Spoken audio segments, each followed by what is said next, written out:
sebatas akidah, maka terhijab Allah Taala. Maka dikir tauhid Allah. Makanya Pak di dalam kita banding siddiqi, wali-wali. Ulama-ulama syariat itu masih orang awam jika banding dengan mereka. Karena tadi dia kitab manasik.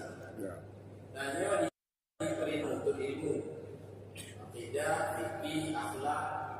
Lalu dia diperintah untuk mengamalkan ilmu itu.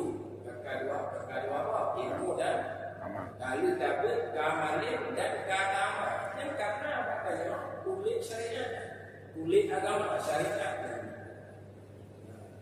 Desi itu kan, sudah ada bentuk agama, lahir agama, karena katanya.